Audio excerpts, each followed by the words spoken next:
दोस्तों, Donald Trump साहब ने एक तस्वीर कल जारी की जिसमें वो उन्होंने लिखा हुआ है meet your new neighbours if Kamala Harris wins. और उसमें पाकिस्तानी इस्लामिस्ट हैं, साथ में वो कह रहा है कि जी ये अगर कैमला हैरिस आ गई तो ये आ जाएंगे। बड़े अरसे से जैसा कि आपको बताता चला आ रहा हूँ कि बाहर के मुल्कों में मुसलमानों को छितर पड़ने हैं और उनमें जो सबसे ज्यादा आगे हैं वो हमारे पाकिस्तानी भाई। 2 बिलियन मुसलमान है दुनिया में, देख ले। अपने मुल्कों में है तो तब भी जलीलो ख्वार हो रहे हैं, अगर दूसरे मुल्कों में तब भी जलीलो ख्वार हो रहे हैं। जापान इमिग्रेशन नहीं देता किसी को, सऊदी अरब और जैसा मिडिल ईस्टर्न कंट्रीज है ना, उसी तरह जापान भी किसी को इमिग्रेशन नहीं देता। तो जापान का बर्थ रेट उनका भी बड़ी तेजी से गिर रहा है, उनकी पॉपुलेशन रिड्यूस हुई है, वाहिद कंट्री है बड़ा जिसकी पॉपुलेशन रिवर्स में गई है। तो उन्होंने कुछ एक्सपेरिमेंटल बेसिस पे उधर भी कुछ लोग चले गए, माइग्रेंट्स भी गए और असाइलम सीकर्स भी गए। तो वहां पे जब गंद कबाड़ जाता है तो फिर वहां पे सारी बात वही काम होता है जो यूरोप में हो रहा है। जो साफ सुथरी सड़कें थी, जो साफ सुथरे नेबरहुड्स थे, वहां पे अब मोमिन दाढ़ियों वाले अल्लाह अकबर के नारे लगाते नजर आते हैं। तो ट्रंप ने इस बार नैरेटिव पकड़ा है। ट्रंप ने एक तरफ इंडियंस को तो बार बार बल्कि इंडियंस को भी नहीं, खुल गए आम जो है वो हिंदू वर्ड को उन्होंने यूज़ किया कि I am big fan of Hindu. और जितने हिंदू हैं वो इस बात को समझ ले कि अगर मैं जीतता हूँ तो वाइट हाउस में आपका एक आदमी बैठा होगा। ये उनके खुले आम स्टेटमेंट्स हैं, ऑब्वियसली इंग्लिश में, बट उनके ये एकदम कोट अनकोट यही एग्जैक्टली सेम स्टेटमेंट है। अब उनका नए नए जो स्टेटमेंट आ रहा है, जो नैरेटिव, एक तरफ वो सबको जो वाइट्स हैं उनको इकट्ठा कर रहे हैं, एक तरफ जो हिंदूज़ हैं उनको इकट्ठा कर रहे हैं, जो यहूदी हैं उनको इकट्ठा कर रहे हैं अमेरिका के अंदर, और साथ साथ में खुला उन्होंने नैरेटिव खोल दिया है वर्ग विशेष के खिलाफ। उन्होंने खुला नैरेटिव खोल दिया कि भाई अगर आप चाहते हो कि अमेरिका के अंदर कट्टरपंथ ना फैले, अमेरिका के अंदर बॉम्ब ब्लास्ट ना हो, अमेरिका के अंदर जो है वो जिहादी किलिंग्स ना हो, अमेरिका के अंदर जो इस तरीके कुछ भी गतिविधि ना हो, अमेरिका के अंदर ग्रूमिंग गैंग न चले, अमेरिका के अंदर जो ड्रग सब कुछ ना हो, तो आप जो है वो सिलेक्ट करें। वो काम बाइडेन नहीं कर पाएगा, वो काम कमला हैरिस नहीं कर पाएंगे, वो काम मैं ही कर पाऊंगा। ये खुलेआम जो है वो ट्रंप साहब दुनिया को बता रहे हैं। डेवलपमेंट्स हैं। एक तो ये है कि नीदरलैंड के अंदर जो नीदरलैंड के एक फार राइट लीडर हैं, गेर्ट विल्डर्स उनका नाम है, इज एन एंटी इस्लाम, मतलब खुल्लम खुल्ला। देन डोनाल्ड ट्रंप साहब ने एक तस्वीर कल जारी की जिसमें वो उन्होंने लिखा हुआ है meet your new neighbours if Kamala Harris wins. और उसमें पाकिस्तानी इस्लामिस्ट हैं और अमेरिका का झंडा वो लहरा रहे हैं। यूके में क्या होता है, क्योंकि यूके में जो पूरी मुसलमानों की जो आबादी है उसमें 35% पाकिस्तानी है और 17% बंगाली है। तो आई मीन बेसिकली आधी जो यूके के मुसलमानों की आबादी है वो पाकिस्तान और बांग्लादेश है। वो क्यों है? क्योंकि ऑब्वियसली ये फॉर्मर कॉलोनी थी ब्रिटेन की, तो उन्होंने बाद में जब अपना एक तरीके का कॉम्पनसेट करने के लिए, अजाला भरने के लिए, उन्होंने कहा चले हम प्रायोरिटी पे ना उन लोगों को जिनको हमने अपनी कॉलोनीज बनाया था उनको हम पहले वीजा देते हैं। फ्रांस ने भी यही काम किया अल्जेरिया के साथ, तो लेकिन खैर उनको ये भारी पड़ गई, सॉरी बोलना उनको भारी पड़ गया। तो उनकी गलियों में इस तरह उनके अंदर खौफ फैला रहे हैं, उनको डर लगा रहे हैं। 14 अगस्त को पाकिस्तान जाते नहीं है, लंदन में ये करते हैं। ये 14 अगस्त को वहां पे इन्होंने गली सड़कें बंद करके उसको मना रहे हैं, जो जश्न आजादी। आई मीन तो गोरों को क्यों ना आग लगे, गोरों को बेचारों को क्यों ना आग लगे कि ये क्या हो रहा है। खैर इस तरह की बहुत सारी वीडियोस आपको पहले भी दिखा चुका हूँ, ये लें और देख। जापान इमिग्रेशन नहीं देता किसी को, सऊदी अरब और जैसा मिडिल ईस्टर्न कंट्रीज है ना, उसी तरह जापान भी किसी को इमिग्रेशन नहीं देता। तो जापान का बर्थ रेट उनका भी बड़ी तेजी से गिर रहा है, उनकी पॉपुलेशन रिड्यूस हुई है, वाहिद कंट्री है बड़ा जिसकी पॉपुलेशन रिवर्स में गई है। तो उन्होंने कुछ एक्सपेरिमेंटल बेसिस पे उधर भी कुछ लोग चले गए, माइग्रेंट्स भी गए और असाइलम सीकर्स भी गए। तो वहां पे जब गंद कबाड़ जाता है तो फिर वहां पे सारी बात वही काम होता है जो यूरोप में हो रहा है। जो साफ सुथरी सड़कें थी, जो साफ सुथरे नेबरहुड्स थे, वहां पे अब मोमिन दाढ़ियों वाले अल्लाह अकबर के नारे लगाते नजर आते हैं। फार राइट लीडर्स हैं, वो सारे के सारे इकट्ठे हुए हैं, बोल रहे हैं और मुसलमानों के बारे में तासुर ये है, ख़ास तौर पे गज़ा के हवाले से आपने देखा होगा, जो यूरोपियंस हैं वो बड़ा उठे हैं कि यार ये अब क्यों मुसलमान क्या कर रहे हैं हमारे मुआशरों में, मतलब एक तफरीक सी पैदा हुई है। तो ये चीज़ है। दूसरा, आपको पता है ट्रंप वाली बात मैंने आपको बताई है। अब डोनाल्ड ट्रंप जो ने ये जो बात की है वो बेसिकली तो वो इस्लामिस्ट के खिलाफ बात कर रहा है, एक्सट्रीमिस्ट के खिलाफ बात करना चाहिए, ये एक क्वेश्चन है।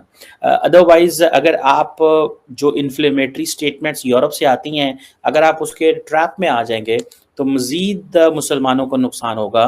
अब हो ये रहा है कि अगर एक इस्लामिस्ट मौलवियों के अगर इस्लाम के खिलाफ एक यूरोप में बैठा पॉलिटिशियन बात करता है देन पाकिस्तान के अंदर बैठे मौलवी उसके खिलाफ बातें करते हैं।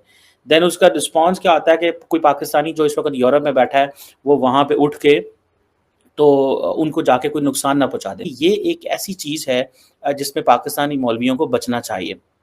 फॉर एग्ज़ाम्पल देखिए कि आप अब वो जी यूरोपियंस कहते हैं जी हमें डेथ थ्रेट्स आ रहे हैं।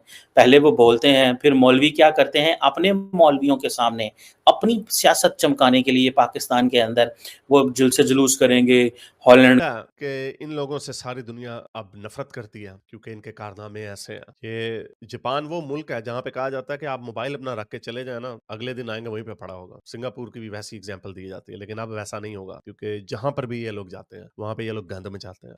और जब इनकी हाईलाइट की जाती है इनकी गंदी हरकतें, तो ऊपर से उल्टा चोर को इतवाल को डांटने लग जाता, इस्लामोफोबिया हो जाता, रेसिज्म हो जाता। अब ये तो गोरे नहीं है, हर कल्चर अपने आप को सुपीरियर ही समझता है, इसमें कोई शक की बात नहीं है। चेक्स भी देंगे, तुम्हारे बच्चे पैदा होंगे तो उनको भी हम पालेंगे, ये सारा वेस्ट ने, उसके बावजूद ये उसको गालियां निकालते हैं। तो अब चलो वेस्ट बुरा है, अब ये जापान में अंदर भी ये सारी जगहों पे एक ही कम्युनिटी है जिसकी प्रॉब्लम, उसकी वजह है। उसकी वजह मैं ये नहीं कह रहा डीएनए में खराबी है, या उसकी वजह ये है कि जिन वैल्यूज को लेके ये पलते बढ़ते हैं, जो इनके बचपन से इनके जहनों में, जो खोपड़ियों में जो बातें डाली जाती हैं, वो हैं ही यही कि ये काफर है, ये काफर गंदे हैं, बदतर हैं, इसलिए इनके अंदर कभी भी लॉयल्टी आती नहीं है। तीसरी जनरेशन यूके में फेल्ड सोसाइटी एंड ओवरऑल सारे मुसलमानों का बेड़ा गर्क हुआ है क्योंकि जो उनके आइडियल्स हैं, जो उनका मॉरल कोड है, जो भी उनकी वैल्यूज हैं, कि अभी देखो तालिबान ने क्या किया, औरतों की आवाजें बैन कर दी है।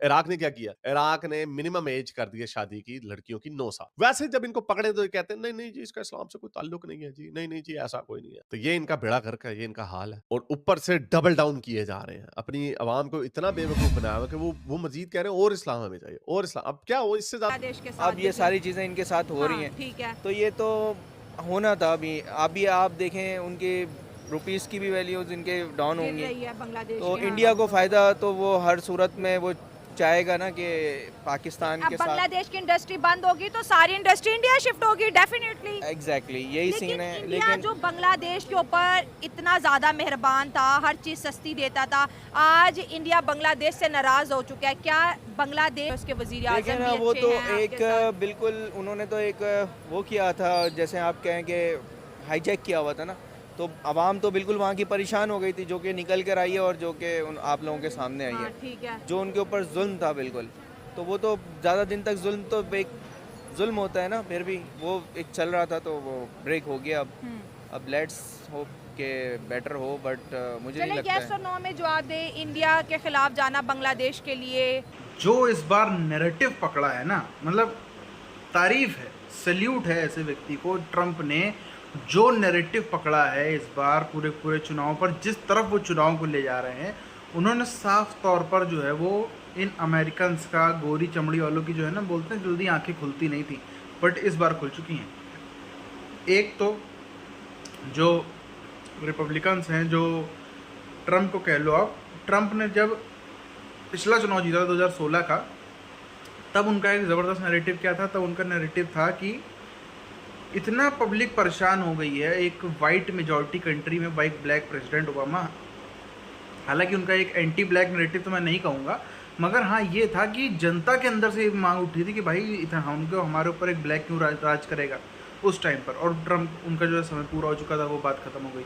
उसके बाद इस बार तो खुल के ट्रंप साहब भी ये इस नैरेटिव का कर रहे हैं कि अगर आप चाहते हो कि भाई ये जो इस्लामिस्ट हैं ये आपके देश पे हावी ना हो जाएं, ये जो कट्टरपंथी हैं, ये जो जिहादी किस्म के लोग हैं जो कि हर जगह वो यहाँ ना हावी हो जाए। अगर वो कहते हैं, उनका साफ कहना है कि भाई अगर आप चाहते हो कि फ्रांस में जिस तरीके से दंगा फसाद मचाया, तोड़फोड़ मचाई, यूरोप आज जल रहा है, जिस तरीके से पूरे आप देखो यूएई ने अपने हाथ पैर फुला लिए, यूएई ने साफ तौर पर मना कर दिया कि भाई हम आपको नहीं एक्सेप्ट करेंगे।